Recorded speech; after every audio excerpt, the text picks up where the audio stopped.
हर जंगल की अपनी एक कहानी होती है, कभी खुशी की तो कभी रोमांच की और कभी चेतावनी की।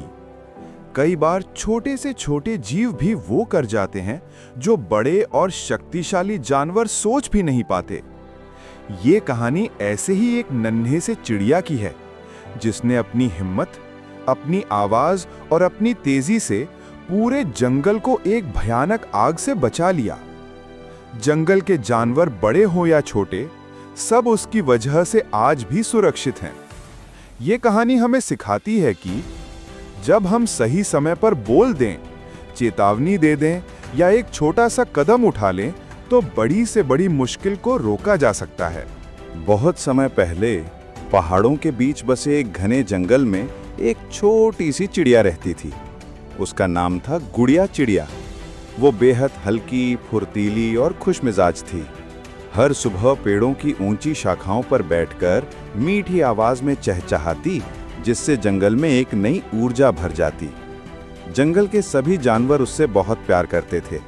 हाथी मोतो, हिरन चंचल, खरगोश मिंटू, बंदर टोपी और बूढ़ा शेर राजा भी। सबको लगता कि गुड़िया चिड़िया छोटी है पर बहुत समझदार है। गर्मियों का वो दिन। एक दिन तेज गर्मी पड़ी, हवा सूखी थी और पत्ते चटक रहे थे।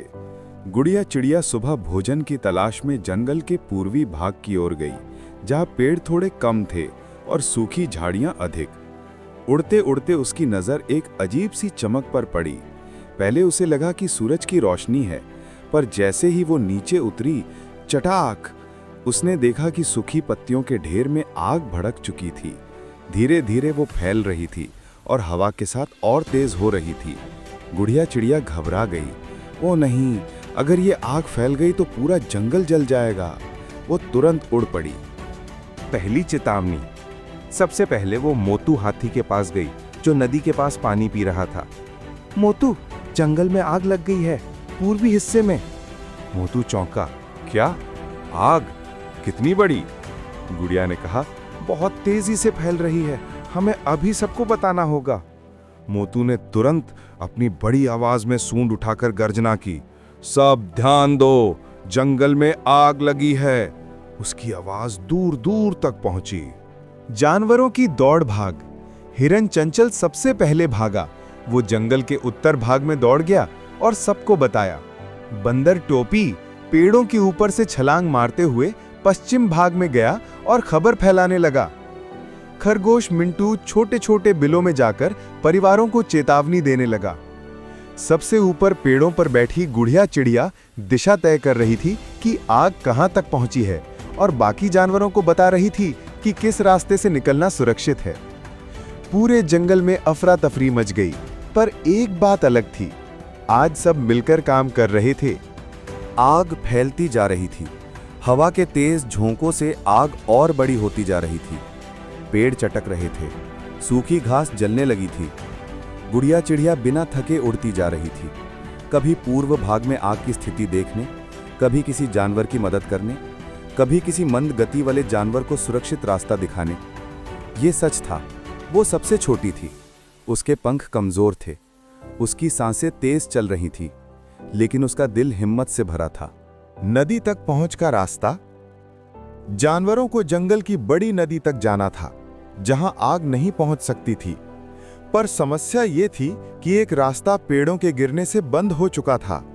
सभी जानवर परेशान थे। अब क्या होगा? हम कहां से जाएं? गुड़िया चिड़िया ने पेड़ों के ऊपर से उड़कर एक और रास्ता ढूंढ निकाला। वो चिल्लाई, इधर इधर, इस तरफ नया रास्ता है, जल्दी आओ। सब जानवर उसकी आवाज के पीछे पीछे चल दिए। अचानक बादल छा गए। जैसे ही जानवर नदी के किनारे पहुंचे, ऊपर बादल घिरने लगे। कुछ ही मिनटों में बारिश शुरू हो गई। बारिश तेज होती गई और अंततः आग बुझने लगी। सब जानवर सुरक्षित थे, जंगल बच गया था। सब एक दूसरे को देखकर मुस्कुरा रहे थे।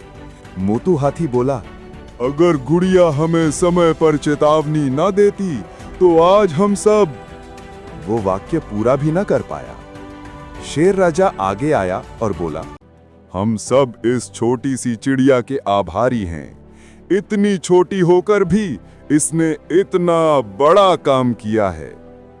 गुड़िया चिड़िया शर्माते हुए बोली, मैंने तो बस वो किया जो मुझे सही लगा। उस दिन के बाद जंगल में एक नया नियम बनाया गया। हर छोटे बड़े जीव की आवाज सुनी जाएगी, चाहे वो कितना भी छोटा क्यों ना हो। गुड़िया चिड़िया जंगल की चेतावनी प्रहरी बन गई। सभी उसे आदर से देखते और उसका महत्व समझते। जंगल फिर से हरा भरा हो गया, जानवर खुश और सुरक्षित थे, और गुड़िया चिड़िया हर सुबह अपनी मीठी आवाज से जंगल को जगाती। छोटे छोटे प्रयास और सही समय की चेतावनी बड़ी से बड़ी दुर्घटना रोक सकते हैं। किसी को भी छोटा मत समझो, कभी कभी वही सबसे बड़ा काम कर जाता है।